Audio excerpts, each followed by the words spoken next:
and welcome to the Pakistan Stock Market Update. This is Meghna Arora here to tell you all the news and cues you need to watch out in for trade today.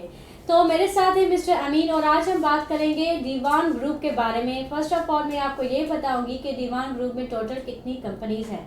तो दीवान group में 10 companies है और उनमें से 8 companies Pakistan stock exchange में listed हैं। तो उनके नाम है, फर्स्ट पे आती है दीवान सीमेंट लिमिटेड, सेकंड पे दीवान फारूक मोटर्स लिमिटेड, थर्ड पे है दीवान मोटर्स प्राइवेट लिमिटेड जो कि पाकिस्तान स्टॉक एक्सचेंज में लिस्टेड नहीं है। उसके फोर्थ पे आती है दीवान ऑटोमोटिव इंजीनियरिंग लिमिटेड जो कि रेगुलर में है। उसके बाद आती है दीवान टेक्सटाइल मिल्स लिमिटेड जो कि PSX में नहीं है लिस्टेड। उसके बाद आती है Dewan Khalid textile mills limited जो कि सस्पेंडेड है। Dewan Mushtaq textile mills limited वो भी सस्पेंडेड है। Dewan Farooq spinning mills limited, उसके बाद आती है Dewan Mushtaq trade limited, Dewan Salman fibres limited and Dewan sugar mills limited. So one by one में स्टार्ट करती जाऊंगी, साथ में आपको इन कंपनीज की हिस्ट्री भी बताई जाएगी। उसके साथ साथ आपको कंपनी की फाइनेंशियल्स और कंपनी के टेक्निकल एनालिसिस भी बताए जाएंगे। तो इस वीडियो को एंड तक जरूर देखिएगा और अगर आपने अभी तक इस वीडियो को लाइक नहीं किया तो इस वीडियो को लाइक भी करें और शेयर भी करें। Thank you. तो चलिए स्टार्ट करते हैं फर्स्ट कंपनी से। तो फर्स्ट कंपनी है दीवान सलमान फाइबर लिमिटेड। तो सर फर्स्ट ऑफ ऑल आप इस कंपनी की जो हिस्ट्री है वो बयान करें। देखिए, दीवान सलमान फैब्रिक स्टॉक एक्सचेंज में लिस्टिंग थी और एक कंपनी इसके अंदर मर्ज हुई थी दान फैब्रिक दीवान सलमान के अंदर, और बड़ी ज़बरदस्त कंपनी थी। और ये दीवान मुश्ताक के जो फादर थे उनके टाइम पे लिस्टिंग थी और तकरीबन इसके जो रेट है 200 के ऊपर गए थे। और इसके बाद ये जो सस्पेंड हुई और इसके बाद जो शेयर होल्डर जिसमें फंसे, हालांकि ये पेनी स्टॉक में जो फिर आखिरी में जो काम हो रहा था, ट्रेड हो रहा था लास्ट तक जब ये सस्पेंड हो रही थी, तो इसके अंदर एक न्यूज़ आई थी कि इस कंपनी को रेगुलर मार्केट में जा रही है और डिफ़ॉल्टर से निकल कर और बिजनेस भी इनका इंक्रीज़ हो रहा है। मगर वहाँ से जो ये न्यूज़ झूठी निकली, उसके बाद ये कंपनी बिल्कुल सस्पेंड हो गई और काफ़ी हद तक शेयर होल्डर्स में फंस गए। तकरीबन जो मार्केट के अंदर जो पेनी स्टॉक के अंदर वॉल्यूम देते थे, गवर्नमेंट को रेवेन्यू मिलता था, स्टॉक एक्सचेंज को भी कमीशन मिलती थी, स्टॉक एक्सचेंज को भी इसमें काफ़ी टैक्सेस वगैरह मिलते थे, लगा मिलता था, वो कंपनी बिल्कुल बंद हो गई। अब एक कंपनी जो दीवान सलमान इतनी बड़ी लार्जेस्ट कंपनी थी, इसके अंदर एक दान फैब्रिक वो भी लार्जेस्ट कंपनी मर्ज हो गई, अचानक से बंद हो गई। तो ये बहुत बड़ा स्टॉक एक्सचेंज के जो इन्वेस्टर है इनको बड़ा नुकसान हुआ। हालांकि इनकी आप दीवान ग्रुप की आप देख लें, इनकी अपनी परफॉर्मेंस, इनकी जैसे बताया 10 कंपनियाँ थी, 10 कंपनियों में से 2 कंपनियाँ पब्लिक लिमिटेड नहीं है और 8 कंपनियाँ पब्लिक लिमिटेड है, जिसमें एक तो आपने बताया दीवान सलमान के, बाकी और भी आप बताएं उसके मैं बारे में बताऊँगा आपको। अच्छा, तो दीवान सलमान फाइबर लिमिटेड ये स्टिल जो है वो सस्पेंडेड में है और इसके साथ साथ ये अभी मर्ज हुई है दान फाइबर्स में। और ये इस वक्त मार्केट में मींस कंपनी ये जो अर्न बिल्कुल भी नहीं कर रही है। इवन इनकी जो रेवेन्यू है वो भी $1 मिलियन से कम है और इनका जो डेट टू इक्विटी है वो भी बहुत हाई है और स्टिल मींस लोग इसमें फंसे हुए हैं। जिन लोगों के पास इनके शेयर्स है उनको पता चला है कि अब कंपनी सस्पेंडेड हो गई है, उसमें ट्रेडिंग नहीं हो रही है, तो कंपनी का जो प्रॉफिट है वो बिल्कुल नेगेटिव में है। कंपनी का प्रॉफिट मार्जिन भी नेगेटिव में है, कंपनी का डेट टू इक्विटी भी ज़्यादा है, तो उसको कवर करने में इनको बहुत टाइम लगेगा और इवन ये सस्पेंडेड भी है। कंपनी बंद है दीवान सलमान की। कंपनी जब खुलती है तो उसका रेवेन्यू भी आता है। अब ये कि जब ये कंपनी डिफ़ॉल्टर में थी तो अपने अकाउंट शो करती थी, इसमें ये कि सेल शो नहीं करती थी, कॉस्ट शो करती थी, एक्सपेंसेस शो करती थी अपने, वो भी शो है बिल्कुल। सेल तो इनकी थी नहीं, एक्सपेंसिव थी, फाइनेंसिंग चार्जेस थी, बैंकों से लोन लिया हुआ था। हालांकि इनकी जो लाइन है वो बहुत महंगी हो गई इस वक्त और ये अगर ये कंपनी दोबारा ऑपरेशन करने चाहे तो कर भी सकती है क्योंकि बहुत अच्छी मशीनरी थी, वो अपने वक्त की बहुत अच्छी कंपनी थी और ये ग्रुप भी बहुत अच्छा था। अगर ये किसको रन कर दिया जाए तो बैंकों की लायबिलिटी भी अदा हो जाएगी और शेयर होल्डर के इनकी डूबी हुई रकम भी वापस आ जाएगी। इनके जो प्रोडक्ट्स हैं वो पॉलिस्टर है, एक्रेलिक एसिड है, उसके साथ साथ इनके टॉप प्रोडक्ट्स भी हैं वो जो बनाते हैं। इनकी जो लोकेशन है वो इस्लामाबाद में है और इन्होंने 5 साल से, जैसे कि सर ने भी कहा कि 5 सालों से ये कंपनी अपनी सेल्स शो ही नहीं कर रही है। इनका जो प्रॉफिट आफ्टर टैक्सेशन है वो भी एवरी ईयर नेगेटिव जा रहा है, इनका डेट इंक्रीज होता जा रहा है, इन्होंने बैंक से भी ज़्यादा लोन लिया है और ये स्टिल सस्पेंडेड है।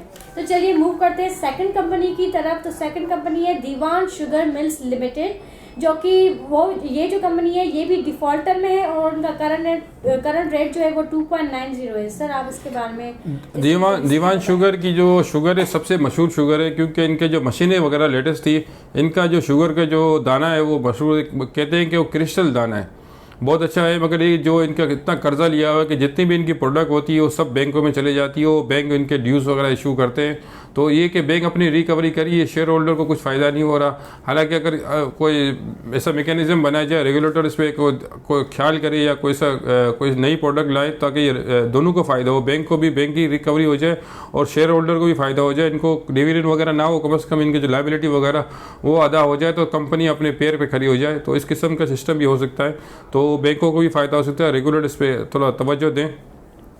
अच्छा, जो दीवान शुगर मिल्स लिमिटेड है वो तो अभी फिलहाल डिफॉल्टर में, इनका जो अभी करंट रेट है वो 2.90 है और टेक्निकल ग्राफ जो शो कर रहा है कि ये जो कंपनी है वो अभी डाउन ट्रेंड में, इनका पहले जो प्राइस था वो फिर भी मीन्स ठीक था 7-8 रुपीज़ जो 2021 में शो कर रहा है, लेकिन अभी इसका जो प्राइस है वो डेली डिक्लाइनिंग में ही है और कंपनी भी डिफॉल्टर में, कंपनी की जो अर्निंग्स है वो भी डिक्लाइनिंग में है, पर इनके पास इतना इस वक्त सफिशिएंट अमाउंट है कि वो 1 ईयर की जो कॉस्ट है, वो जो 1 ईयर की कैश है वो बिजनेस को रन अवे कर सकते हैं, लेकिन इन फ्यूचर इनको बहुत डिफिकल्टी हो सकती है।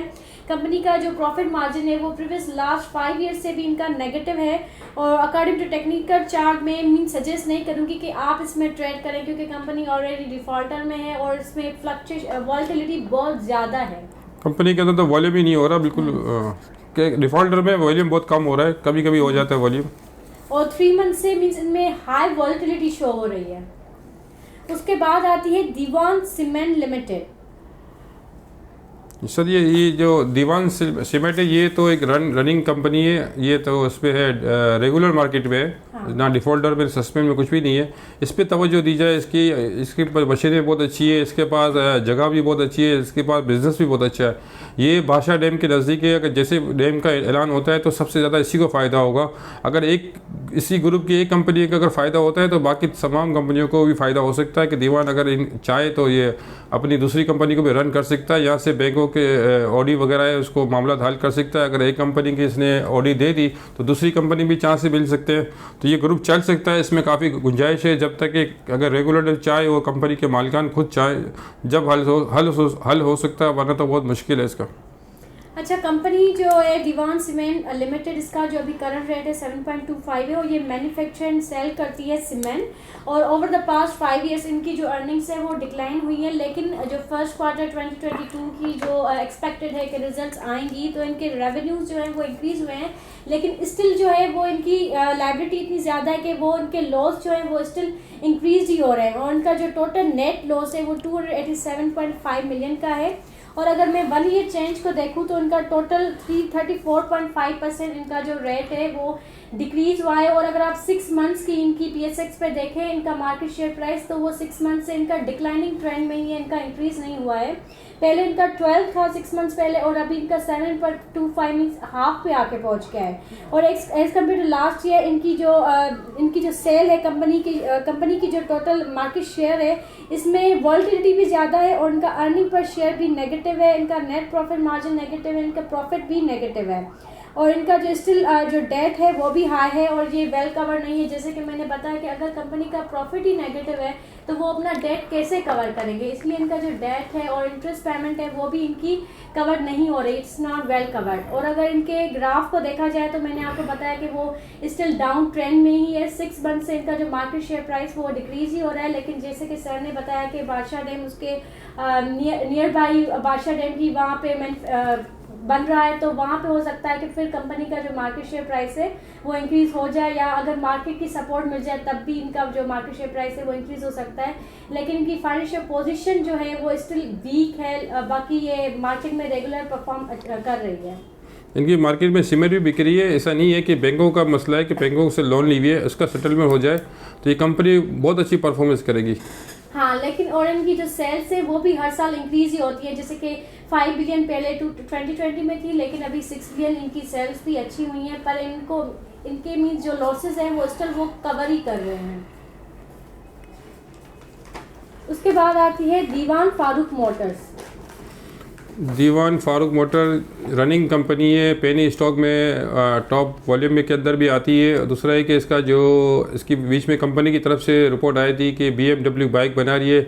इससे पहले भी 2-3 दफ़ा इसकी इन्फॉर्मेशन आई थी, वहाँ से जो शेयर ट्रेड हुआ था 40+ हो गया था कि गाड़ियों की तरफ जा रही है, गाड़ियाँ बना रही है।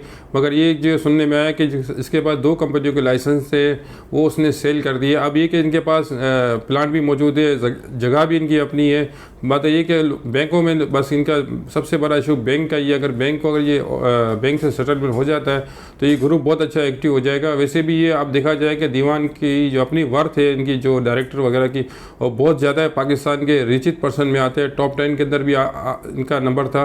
अब ये कि 10 में 11-12वें नंबर पे होगा। मगर ये कि इनके पास लिक्विडिटी काफ़ी मौजूद है, ये चाहे तो रन कर सकते हैं। इसके लिए हुकूमत की अगर हुकूमत इनके साथ हेल्प करे, इनकी जो मशीन, इनके जो कारखाना है, जो ऑटो सेक्टर में जो इनका है प्लांट है, उनको रन करना चाहे तो ये कर सकती है। BMW बाइक बनाने का इनके पास लाइसेंस आया है, ये BMW बाइक भी बना रही है। और आगे जाके लगता है कि कुछ अपने आप को मेंटेन भी कर लेगी और इनका जो डेप है वो भी ख़त्म हो जाएगा। और इससे अगर 1-2 ग्रुप, इसकी 10 कंपनियों में से 8 कंपनियां इनकी जो पेंडिंग के अंदर पड़ी हुई है, 1-2 भी रन हो जाती है तो तमाम कंपनियां रन हो जाएगी। और इसमें काफ़ी लोगों को रोज़गार भी मिलेगा। ये जो बदीन की तरफ इनका जो प्लांट है, और बहुत अच्छा प्लांट है, काफ़ी लोगों को रोज़गार पहले भी देते थे, इतना लोग वहाँ पे काम करते थे। अगर ये दोबारा शुरू हो जाए तो काफ़ी लोगों को रोज़गार मिलेगा इसमें। ओके, अभी बात करूँ मैं दीवान फारूक मोटर्स की, तो मैं पहले तो फर्स्ट ऑफ ऑल मैं करेक्शन कर लूँ कि ये डिफ़ॉल्टर लिस्ट में है। और इस वक्त जो इनका रेट है वो भी इनके जो टेक्निकल चार्ट जो बता रहे हैं वो फिलहाल अभी जो है वो रेंज बाउंड में ही आता है। उनका रेट 5.85 है। अगर देखा जाए तो 6 मंथ से इनका जो रेट है वो कम ही होता जा रहा है। और इनकी जो अर्निंग्स है वो भी नेगेटिव हो रही है, इनका EPS भी नेगेटिव हो रहा है। और इनके शेयर्स में जो है वो वॉलेटिलिटी ज़्यादा है। ये क्या करती है, असेंबल करती है, मैन्युफैक्चर करती है एंड सेल करती है मोटर्स इन पाकिस्तान। 2021 में इनकी जो सेल्स थी वो कम थी, वो 250 समथिंग थी। लेकिन अभी जो 2021 में इनकी 1500 एंड समथिंग इनकी सेल्स हुई है। लेकिन as compare to previous year 2018 तो इनकी 52,000 की जो सेल्स हुई थी। लेकिन इस वक्त अगर देखा जाए तो कंपनी की सेल्स बहुत कम है, इसीलिए उनका वो प्रॉफिट इतना ज़्यादा नहीं है। उनका रेवेन्यू मीन्स $1 मिलियन से भी कम होता है एवरी ईयर। मीन्स अगर प्रीवियस 3 ईयर से देखा जाए तो कंपनी का जो प्रॉफिट है वो भी इतना बढ़ नहीं रहा। और इनका जो टेक्निकल चार्ट भी जो शो कर रहा है तो इनका प्राइस कम ही हो गया है, पहले इनका ज़्यादा था। अगर 6 मंथ का देखा जाए तो इसमें वॉलेटिलिटी भी बहुत ज़्यादा है। और कंपनी का मैं प्रॉफिट भी बता दूं तो वो हर साल नेगेटिव में जा रही है, इनका EPS भी नेगेटिव में ही जा रहा है। So moving to the next company Dewan motors private limited के मैं बारे में बता दूं, वो PSX में वैसे लिस्टेड नहीं है। लेकिन इनका जो BMW है, जो टॉप ब्रांड है वर्ल्ड का, तो उनके साथ इनकी पार्टनरशिप है। तो वो पाकिस्तान में जो इनकी BMW की जो लेटेस्ट मॉडल होते हैं वो भी यहाँ पे कस्टमर्स को, अपने जो वैल्यूबल कस्टमर हैं उनको सेल करते हैं। उसके बाद आती है दीवान ऑटोमोटिव इंजीनियरिंग लिमिटेड, जो कि सस्पेंडेड है। उसमें जो ट्रेडिंग है वो नहीं हो रही है। और इसमें इस कंपनी में भी लोगों के जो पैसे हैं वो फंसे हुए हैं, क्योंकि मोस्टली यहाँ पे भी कुछ परसेंट इनकी जो लोगों की यहाँ पे इन्वेस्टमेंट की गई है। ये काफ़ी अर्से से बंद पड़ी हुई है दीवान ऑटो इंजीनियरिंग, और मेरे ख्याल से कब से बंद पड़ी हुई है। इसकी जो लिस्ट निकाली थी दीवान ऑटो, और ये स्पेयर पार्ट्स बनाती है दीवान, जो गाड़ियों के थे उसके। और बहुत अच्छा इसका शेयर के रेट थे, मतलब अचानक से बिल्कुल बंद हो गई। तो ये भी अगर स्टार्ट हो जाती है तो काफ़ी लोगों को रोज़गार के ज़रिए मिलेंगे, वो बैंकों की रिकवरी हो जाएगी। मतलब ये ग्रुप को अगर गवर्नमेंट चाहे, इमरान खान जो कह रहे हैं कि 18 घंटे काम करते हैं, तो 1 घंटे अगर यहाँ पे काम कर ले तो ये इसमें करोड़ या अरबों रुपए की रिकवरी हो जाएगी और लाखों लोगों को रोज़गार मिल जाएगा। और दूसरा एक जो स्टॉक में जिनकी अमाउंट फंसी हुई है वो भी रिलीज़ हो जाएगी। और यहाँ से गवर्नमेंट जो SCCP या स्टॉक एक्सचेंज को जो लागा मिलता है और जो गवर्नमेंट को डायरेक्ट टैक्स मिलते हैं वो भी ज़्यादा मिलना शुरू हो जाएंगे। और स्टॉक एक्सचेंज में जो इन्वेस्टर सरमायाकार का जो एतमाद भी बहाल हो जाएगा, और हुकूमत के अगले 5 साल भी इस तरह पक्के हो जाएंगे। उसके बाद आती हैं दीवान टेक्सटाइल लिमिटेड में भी 2 कंपनीज आती हैं, दीवान खालिद टेक्सटाइल मिल्स लिमिटेड और दीवान मुश्ताक टेक्सटाइल मिल लिमिटेड, जो कि दोनों कंपनी लिस्टेड हैं। इसमें फिलहाल ट्रेडिंग भी नहीं हो रही है। और दोनों की जो लोकेशन है वो कराची लालाजार बीच और सॉरी लालाजार बीच होटल कराची के सामने इनकी लोकेशन है। इनकी प्रॉपर्टी भी बहुत अच्छी है दीवान की। उस वक्त जो टेक्सटाइल सेक्टर में जो बूम मतलब वो था, क्राइसिस था, इसकी वजह से बंद हो गई। अब तो इसके बाद तो टेक्सटाइल सेक्टर में काफ़ी मतलब ग्रोथ हो गई है, तो ये दोबारा भी बहाल हो सकती है, कोई इतना बड़ा इशू नहीं है इसमें। वैसे ये जो भी हम बता रहे हैं सस्पेंडेड कंपनीज है या डिफॉल्टर कंपनीज है जिसमें लोग फंसे हुए हैं, उसका सोल्यूशन भी हम अब ला रहे हैं। हम एक न्यू एक सिस्टम स्टार्ट कर रहे हैं जिसमें आपको फ़ायदा होगा, तो उसके लिए भी हम एक न्यू वीडियो बनाएंगे और आप सब लोगों के साथ शेयर भी करेंगे। सो उसके बाद आती है Dewan Farooq spinning mills limited. दीवान फारूक स्पिनिंग तो मेरे ख्याल रेगुलर मार्केट में है, उसमें काम भी हो रहा है और इसमें ग्रोथ भी है। सब मेन इसका जो डैब होता है, फाइनेंशियल चार्जेस वगैरह, जो ऑडी वगैरह, वो सब उसी में मार खाई हुई है। इन लोगों ने काफ़ी बैंकों से कर्जा लिया हुआ है। अगर इनके कर्जा अगर ये देने की ताकत भी रखती है, या पता नहीं अभी क्या शेयर होल्डर से अपना बदला ले रहे हैं या हुकूमत से ले रहे हैं या बैंकों से ले रहे हैं। बहरहाल किसी का भी नुकसान नहीं हो रहा, छोटे छोटे लोगों का नुकसान हो रहा है, यतीम बेवाओं का नुकसान हो रहा है। तो मेरी ये दीवान ग्रुप से एहतजाज है कि दीवान के आप अल्लाह ताला ने आपको इतनी बड़ी लिक्विडिटी दी है, इतनी बड़ी नाम दी है, तो अपने नाम को बरकरार रखें। और जो छोटे सरमाएकार है, खासकर जो शेयर होल्डर है, काफ़ी लोग तो इसमें देर भी इंतज़ार करते करते अल्लाह के प्यारे हो गए। अब इनकी जो औलाद है उनको कम से कम इनका हक तो मिलना चाहिए। अगर आप दे सकते हैं, आपके अल्लाह ने कितनी आपको ताकत दी है, अगर आप नहीं दे रहे तो आप फिर अपने भी नुकसान करेंगे, और शेयर होल्डर को तो ऑलरेडी नुकसान हो ही गया है। जैसे ये कंपनी भी अपनी जो सेल्स हैं उनकी जो सेल्स हैं वो इंक्रीज ही हो रही है दीवान स्पिनिंग मिल्स लिमिटेड की, लेकिन इनका प्रॉफिट भी और इनका ईपीएस भी नेगेटिव में ही जा रहा है। तो यहीं पे एंड होती है सारी कंपनी। उसके अलावा मैं आपको लास्ट कंपनी इनकी बता दूं जो कि 10 नंबर पे आती है, वो है दीवान मुश्ताक ट्रेड लिमिटेड। वो fresh organic finish products under the name of organic ये बनाती है। उसके अलावा इनके जो प्रोडक्ट्स हैं वो 4 प्रोडक्ट बनाती है, कार्डमम, और इनके बहुत ही फूड से रिलेटेड प्रोडक्ट होते हैं। तो ये भी एक कंपनी है, लेकिन ये लिस्टेड नहीं है पाकिस्तान स्टॉक एक्सचेंज में। तो ये टोटल कंपनीज है दीवान ग्रुप की। तो उम्मीद करती हूँ कि ये वीडियो आपको अच्छी लगी होगी और आपको यहाँ से बहुत सारी इन्फॉर्मेशन भी मिली होगी। अगर आपको ये वीडियो अच्छी लगी तो इस वीडियो को लाइक भी करें, शेयर भी करें और चैनल को सब्सक्राइब भी करें ताकि इन फ्यूचर ये वीडियो मिस ना हो जाए। So thank you for watching this video. Signing off, अल्लाह हाफिज़।